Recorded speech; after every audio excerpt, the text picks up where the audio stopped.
Well, the Indianapolis Zoo is a place our Kevin Gregory feels right at home. He co-hosted the TV show at the zoo for more than a decade, primarily in the 90s. Yeah, and as Kevin prepares to retire at the end of this week, today's trip down memory lane shows us that Kevin has had plenty of adventures beyond the weather.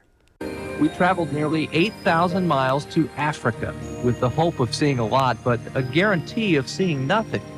Hope won out. Going to Africa is an experience that's, can be life-changing for a lot of people for the types of things that you encounter in a country like Botswana, and being in the wildlife areas that we were in, of course, and being on the same ground that elephants walk on, and lions and things like that. So it's pretty awe-inspiring. I can't believe the devastation from the elephants. I mean, they just flat out, it looks, people in Indiana, you'd relate it to a tornado going through a certain area. You're right, yeah. This is a tree that's been obliterated by an elephant, that's for sure.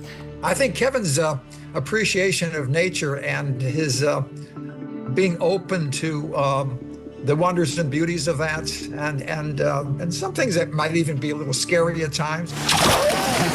Real good. We visited the Galapagos Islands, one of the very, very special places in the world where you get to see wildlife that seems to be pretty nonchalant about your presence and that, so that was very special too. Now, they call these the kleptomaniacs of the islands, or the pirate of the islands. What are they talking about when they say that? Well, they've got a bad reputation. Kevin was an absolute natural for the role of being kind of the person who would be inspired by some of the things that I was able to show him. Sally Lightfoot! These are the most colored, they almost look hand-painted. Take a look here. You say Sally Lightfoot? Sally Lightfoot. Where's that name come from? Named after apparently a famous Jamaican dancer named Sally. And look at the... Are you serious? I'm serious. That's what they tell me. That's what the name came from. Come on out here, buddy. Come on, show me your pretty colors. Dance away, Sally. Let's see where she goes. He was always just awestruck by that stuff. He found it to be honestly very interesting. It was very sincere, and I think it came across. So made the show work. It did.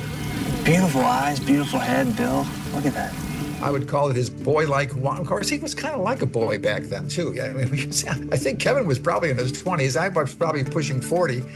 So maybe I was a bit of a father figure, too, I guess. I don't know.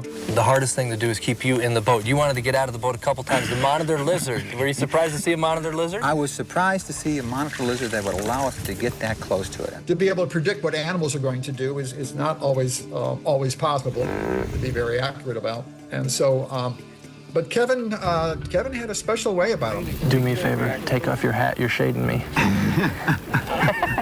That's what they're saying to one another right now. You know, these two marine iguanas over here, it's a little after 5 o'clock now, and the sun is getting kind of low. They're trying to pick up the last of the BTUs, the heat they can get from the sun here.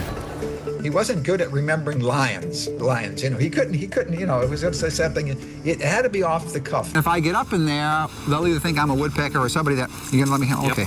We'll just try this out here now. No. Is this gonna work? Okay, all right, here we go.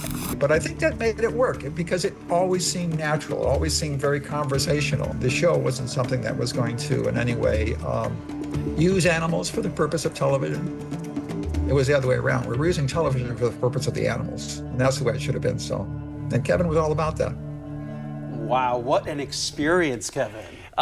Pretty amazing. Yeah. And it just, you know, pieced together that we were in Botswana, Zimbabwe, then the Galapagos, and then the last piece of really telling a story that continues today at the zoo was going to Kenya and Nairobi, and it all was tying back to the artificial insemination program of African elephants. Yeah. So I nicknamed myself in that time period One Tape Gregory. It would take me a whole tape to accomplish something that I wanted. And what we quickly learned is that memorizing something was difficult for me. You're way better than giving, yeah, right. Exactly. They just needed to turn me loose. What great memories there. Well, before you head off to do weather, we have a surprise for you. Yes. Take a listen. Wishing you the absolute best, Kevin. It was a great time to share with you. Fond memories I'll always have. And if it wasn't for you, we wouldn't have had that show. So thanks again, and best to you in the future. Aww. Julian there, your co-host at the time. Yeah, former president of Indianapolis Zoo, then was out in San Diego for a number of years. He plays the accordion. That's one piece of trivia about Julian. So many great memories, Kevin. Fabulous, yep. Wow. And they're still rattling around. Years. Temperatures now back to my job.